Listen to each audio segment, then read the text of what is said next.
Hello guys, ഞാൻ വീണ്ടും എത്തിയിരിക്കുകയാണ് ഒരു ബർത്ത്ഡേ വ്ളോഗുമായിട്ട്. എൻ്റെ മാത്രമല്ല, എൻ്റെയും ഹസ്ബൻഡിൻ്റെയും ബർത്ത്ഡേ സെയിം ഡേ ആണ്, ജൂൺ 6. ഇയറിൽ വ്യത്യാസമുണ്ട്, പക്ഷേ മാസവും തീയതിയും സെയിം തന്നെയാണ്. അങ്ങനെ കല്യാണത്തിന് ശേഷമുള്ള ഫസ്റ്റ് ബർത്ത്ഡേ ഞങ്ങളുടെ രണ്ടുപേരും ഒരുമിച്ച്. അപ്പോൾ കുറച്ച് ഗ്രാൻഡ് ആക്കാമെന്ന് വിചാരിച്ചു. അടുത്തുള്ള ബന്ധുക്കളെല്ലാം വിളിച്ച് ഞങ്ങൾ ബ്രൈറ്റിലോട്ട് പോയി. പെട്ടെന്നുള്ള ഒരു ചിന്തയായിരുന്നു. അതായത് കുറച്ച് നാളായിട്ട് നമ്മൾ ആലോചിക്കുന്നുണ്ട്, എന്നാലും കുറച്ച് ടൈം എടുത്തു ഇത് സെറ്റ് ചെയ്യാനായിട്ട്. ഫസ്റ്റ് നമ്മൾ കേക്കിനാണ് ഓർഡർ കൊടുത്തത്. അത് എൻ്റെ ഒരു കോൺസെപ്റ്റായിരുന്നു. ഇതുപോലെ ഹാഫായിട്ട് 2 ടയറിൻ്റെ ഹാഫായിട്ട് വരുന്ന കളർ കോംബോ, പിങ്കും വൈറ്റും. അതായത് നമ്മൾ ബ്ലൂ ആയിരുന്നു വിചാരിച്ചത്, പക്ഷേ ബ്ലൂ കളർ ചേർത്ത് കഴിഞ്ഞാൽ അത് കഴിക്കുമ്പോഴത്തേക്കും കുറച്ച് ഒരു പാടായിരിക്കും എന്നുള്ളതുകൊണ്ട് വൈറ്റ് ആൻഡ് പിങ്ക് ചേർത്തു. അങ്ങനെ കേക്ക് നമ്മൾ അതിസാഹസ്യമായി ഇവിടെ ബ്രൈറ്റിൽ എത്തിച്ചിരിക്കുകയാണ്. കേക്ക് വാങ്ങിയത് ആറ്റിങ്ങൽ ആലങ്കോട് റവാബി ബേക്കേഴ്സ് എന്നാണ്. അങ്ങനെ അടുത്തുള്ള എല്ലാ റിലേറ്റീവ്സും വന്നു. അവരെല്ലാവരും തലേദിവസം രാത്രിയാണ് വിളിച്ചെങ്കിലും ഒരു പരിഭവം ഇല്ലാതെ എല്ലാവരും ആ ചടങ്ങിൽ പങ്കെടുത്തു. അങ്ങനെ ഞാനും സാൻഡുവേട്ടനും ഫസ്റ്റ് ടൈമാണ് ഞങ്ങളൊരു ഫംഗ്ഷൻ കണ്ടക്ട് ചെയ്യുന്നത്. നമ്മുടെ രണ്ടുപേരുടെ വീട്ടിൽ ഞങ്ങൾ ഇളയ കുട്ടികളാണ്. അപ്പോൾ ഒരു ഫംഗ്ഷനൊക്കെ ഏറ്റെടുക്കാമെന്ന് പറയുന്ന ആ ഒരു ടെൻഷൻ ഫസ്റ്റ് ടൈമാണ് ഞങ്ങൾ അനുഭവിക്കുന്നത്. ഞങ്ങളുടെ കല്യാണത്തിന് പോലും ഇത്രയും ടെൻഷൻ ഇല്ലായിരുന്നു. കാരണം എല്ലാ ഉത്തരവാദിത്വവും നമ്മുടെ കയ്യിലായിരുന്നു. ഇത് സെറ്റ് ചെയ്യുന്നതും കേക്കായിരുന്നാലും ആൾക്കാരെ വിളിക്കുന്നതായാലും എല്ലാം. അങ്ങനെ ഒടുവിൽ ഞങ്ങൾ കേക്ക് കട്ട് ചെയ്യാൻ പോകുന്നു. Happy birthday to us.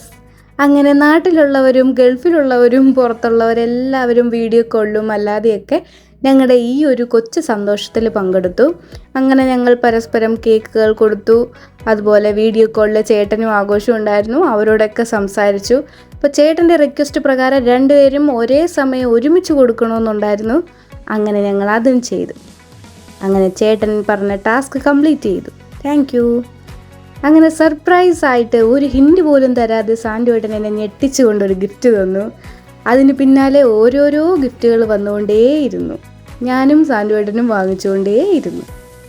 തലേ ദിവസം വിളിച്ചു പറഞ്ഞിട്ടും ഇത്ര പെട്ടെന്ന് എങ്ങനെയാണ് ഇവർ ഗിഫ്റ്റ് സെറ്റ് ചെയ്തതെന്നുള്ളതാണ് ഞങ്ങൾക്ക് അത്ഭുതമായിട്ട് തോന്നിയത്. എല്ലാവരും വന്നു, കുഞ്ഞു കുഞ്ഞു ഗിഫ്റ്റുകൾ എല്ലാവരും തന്നു. അങ്ങനെ ഗൾഫിലുള്ളവർ അതുവഴിയും, അതായത് വീഡിയോ കോൾ വഴിയായിരിക്കും ഗിഫ്റ്റുകൾ തന്നുകൊണ്ടിരുന്നു. അതാണ് വീഡിയോ കോൾ വഴി കാണിച്ച് വാങ്ങിക്കുന്നത്. അങ്ങനെ ഓരോരുത്തരായിട്ട് കുഞ്ഞു കുഞ്ഞു ഗിഫ്റ്റുകൾ, വലിയ വലിയ ഗിഫ്റ്റുകൾ, അങ്ങനെ എല്ലാ ഗിഫ്റ്റുകളും ഞാൻ ഇരു കൈകൾ നീട്ടി സ്വീകരിച്ചു. ഈ ഗിഫ്റ്റുകളെല്ലാം അൺബോക്സ് ചെയ്യുന്ന വീഡിയോ പിന്നാലെ വരുന്നതായിരിക്കും. അത്രയ്ക്കും ഗിഫ്റ്റുകളുണ്ടായിരുന്നു. അതുകൊണ്ട് അതൊരു സെപ്പറേറ്റ് വീഡിയോ ഒക്കെ ഇടാമെന്ന് വിചാരിച്ചു. അങ്ങനെ എല്ലാവരും വളരെ സന്തോഷത്തിലായിരുന്നു. ഞങ്ങളും വളരെ സന്തോഷത്തിലായിരുന്നു. ഇനിയാണ് നിങ്ങൾ കാണാൻ പോകുന്നത് എനിക്ക് കിട്ടിയതിൽ വെച്ച് ഏറ്റവും ഹൈലൈറ്റ് ആയിട്ടുള്ള ഗിഫ്റ്റ് ഫ്രം മോളൂട്ടി. ഞാൻ അത് അവിടെ വെച്ച് തന്നെ അൺബോക്സ് ചെയ്തു. എൻ്റെ ഈ അട്ടഹാസ ചിരിക്ക് പിന്നെ മറ്റൊന്നുമല്ല കാരണം, അത് അൺഎക്സ്പെക്റ്റഡ് ആയതുകൊണ്ട് എൻ്റെ ഒറിജിനൽ ചിരി പുറത്തു വന്നതാണ്. കുഞ്ഞിഷമ്മാവിൻ്റെ കടയിൽ നിന്ന് വാങ്ങിയ 6 രൂപയുടെ 2 കോഴിമുട്ടയാണ് നിങ്ങൾ ആ കാണുന്നത്. ആ കോലത്തിൽ വിറ്റാമിൻ എ മുതൽ ഇസഡ് വരെ ഉള്ളതുകൊണ്ട് ഞാനത് ഓംപ്ലേറ്റ് അടിച്ച് തിന്നുമെന്ന് അറിയിച്ചു കൊള്ളുന്നു. കേട്ടോ മോളൂട്ടി? അതിനുശേഷം എല്ലാവരും വരിയായിരുന്നു. കൊച്ചു വർത്തമാനമൊക്കെ പറഞ്ഞ് വെള്ളമൊക്കെ കുടിച്ച് കേക്കൊക്കെ കട്ട് ചെയ്തൊക്കെ കഴിച്ച് അങ്ങനെ സംസാരിച്ചും പറഞ്ഞു കുറച്ചു നേരം അങ്ങനെ കഴിഞ്ഞുപോയി. അപ്പോൾ അതാ വരുന്നു നമ്മുടെ മെയിൻ കഥാപാത്രമായിട്ടുള്ള ഫുഡ്. അതാണല്ലോ നമുക്ക് മെയിൻ. ഇതിൽ എവിടെ നിന്ന് തുടങ്ങുമെന്നറിയാതെ കൺഫ്യൂഷൻ അടിച്ചിരിക്കുകയാണ് ആൻറ്റി എന്ന് പറയാൻ പൊടിപോം പറഞ്ഞു. അത് എൻ്റെ ഡയലോഗല്ല, ഓക്കെ, ഞാനത് കടമെടുത്തതാണ്. ഇതിൻ്റെ പേരാണ് ബിഗ് ബി. ഇതിൽ വെജിറ്റബിൾ ആൻഡ് നോൺ വെജിറ്റേറിയൻ അങ്ങനെ ഒരുപാട് ഐറ്റംസ് ഉണ്ട്. ഈ ഒരു ഐഡിയ നമുക്ക് ഫസ്റ്റ് വരുന്നത് ഷൈൻ മാമനിൽ നിന്നാണ്. കാരണം ഷൈൻ മാമൻ ഞങ്ങൾക്ക് വിരുന്ന് തന്നത് ബിഗ് ബി ആയിരുന്നു. അന്ന് തൊട്ടേ ഞങ്ങൾ ഇതിനെ നോട്ടമിട്ടിരിക്കുകയാണ്. ഇനി ഏതെങ്കിലും ഫംഗ്ഷൻ വന്നാൽ ഇതിനെ ഓർഡർ ചെയ്യണമെന്ന്. അപ്പോൾ ബർത്ത്ഡേ വന്നപ്പോൾ ഫസ്റ്റ് ഓപ്ഷൻ ഇത് തന്നെയായിരുന്നു. ഞങ്ങളുടെ ഫസ്റ്റ് മീറ്റപ്പ് തൊട്ട് വിരുന്ന്, ഇപ്പോൾ ബർത്ത്ഡേ, അങ്ങനെ എല്ലാം ഇവിടെ ബ്രൈറ്റിൽ വെച്ചായിരുന്നു.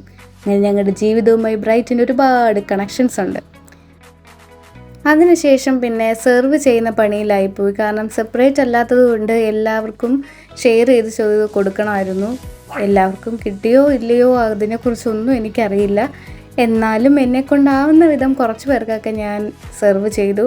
ബാക്കി എല്ലാവരും സെൽഫ് സർവീസ് തന്നെയായിരുന്നു. അങ്ങനെ പിന്നെ ഫുഡ് കഴിക്കുന്ന അതുപോലെ വിളമ്പുന്ന അങ്ങനെയുള്ള തിരക്കിലായി. പിന്നെ ഫുഡ് വന്നാൽ എന്ത് ക്യാമറ, അങ്ങനെ എല്ലാവരും ബിസി ആയിരുന്നു. അതുപോലെ ഞാനും ബിസി ആയിരുന്നു. അങ്ങനെ എല്ലാവരും ഫുഡൊക്കെ കഴിച്ച് റെഡിയായി. പിന്നെ പ്ലേറ്റുകൾ മാത്രം ബാക്കി. പിന്നെ ഈവനിങ് ഫ്രണ്ട്സിൻ്റെ വക ചെറിയൊരു പാർട്ടി ഉണ്ടായിരുന്നു പാരിപ്പള്ളി ഉപ്പേരിയിൽ വെച്ചിട്ട്. എല്ലാവരുമായിട്ട് തമാശയൊക്കെ പറഞ്ഞ് ലാസ്റ്റ് നമ്മൾ കേക്ക് കട്ട് ചെയ്തു. നിങ്ങൾ കണ്ടോ, ട്വിന്നിങ് ആയിട്ടുള്ള ഷർട്ടാണ് ഇട്ടിരിക്കുന്നത്. ചെറിയ രീതിയിലൊന്ന് പാളിയോന്നറിയില്ല, ഏകദേശം വരുന്ന രീതിയിലുള്ള കളർ. അതിനുശേഷം കേക്ക് കട്ട് ചെയ്തു. രണ്ടുപേരും ഒരേ സമയം കേക്കുകൾ കൊടുത്തു. ബാക്കി വന്ന കേക്ക് അവിടെ വന്നിരുന്ന എല്ലാ കസ്റ്റമേഴ്സിനും ഞങ്ങൾ വിതരണം ചെയ്തു. അതിനുശേഷം സംസാരിച്ചു കൊണ്ടിരിക്കവേ ഓർഡർ ചെയ്ത ഫുഡുകൾ ഓരോന്നോരോന്നായി വന്നുകൊണ്ടിരുന്നു. ഫസ്റ്റ് വന്നത് മസാല ഷവായി വിത്ത് കുബൂസ്. ഇതിപ്പോൾ എവിടെ നിന്ന് തുടങ്ങുമെന്ന് അറിയാതെ ആൻറ്റിയെ പോലെ കൺഫ്യൂഷൻ അടിച്ചുകൊണ്ടിരിക്കുകയാണ് ഞാൻ. അങ്ങോട്ടും ഇങ്ങോട്ടും നോക്കി എന്ത് ചെയ്യും. അപ്പോഴാണ് പാവ സിബ എനിക്ക് സാലഡ് കൊണ്ടുവന്നത്. പിന്നെ ഒന്നും നോക്കിയില്ല, അപ്പം തൊട്ട് 7up അങ്ങനെ ഓരോ ഫുഡുകൾ ട്രൈ ചെയ്തുകൊണ്ടിരുന്നു. അങ്ങനെ ഞങ്ങൾ അടുത്ത ഓർഡർ ചെയ്ത പിസ്സ വന്നു. അതിൻ്റെ ടോപ്പിങ്സ് അലങ്കാരപ്പണികളെല്ലാം സിബ തന്നെയാണ് ചെയ്തത്. അതിൽ ചീസ് വലിയുമോ എന്നറിയാൻ ഞങ്ങളൊന്ന് ട്രൈ ചെയ്തതാണ്. പാളിപ്പോയെങ്കിലും ഉള്ളത് വെച്ച് അഡ്ജസ്റ്റ് ചെയ്തു. അതിനുശേഷം ചോക്ലേറ്റ് കുനാഫ. മധുരം എൻ്റെ ഫേവറേറ്റ് ആണ്. അത് ഞാൻ കുറേ നല്ല രീതിയിലൊന്ന് കഴിച്ചു. പിസ്സ കുറച്ച് കഴിച്ചിട്ട് ഞാനങ്ങ് വെച്ചു. ബാക്കി കുനാഫ എന്നെക്കൊണ്ട് പറ്റുന്ന രീതിയിൽ ആവശ്യത്തിൽ കൂടുതൽ ഞാൻ കഴിച്ചു. ഷുഗർ സിറപ്പ് ഒഴിക്കേണ്ട ഉത്തരവാദിത്തം സിബയുടേത് തന്നെയായിരുന്നു. കാരണം അത് ഓർഡർ ചെയ്തതും സിബ തന്നെയാണ്. പിന്നെ അങ്ങോട്ട് വയൽ ഉഴുതുമറിക്കുന്നതാണ് നിങ്ങളാ കാണുന്നത്. അസ്കർ വന്നു. അത് എന്തായി എന്ന് ചോദിച്ചാൽ എനിക്കും അറിയില്ല. എന്തൊക്കെയോ ആയി. എൻ്റെ ആ സ്പൂൺ അവിടെ കുത്താനുള്ള സ്ഥലം പോലും ഇല്ലാതെ ഞാൻ വെയിറ്റ് ചെയ്യുകയാണ്. ഒടുവിൽ ആ അങ്കത്തട്ടിൽ സിബ വിജയിച്ചിരിക്കുകയാണ്. പിന്നാലെ ഞങ്ങളെല്ലാവരും അതിൽ കൈയടക്കി. അത് ഏറ്റവും ഇഷ്ടപ്പെട്ടത് ഈ ഒരു ചോക്ലേറ്റ് കുനാഫ തന്നെയാണ്.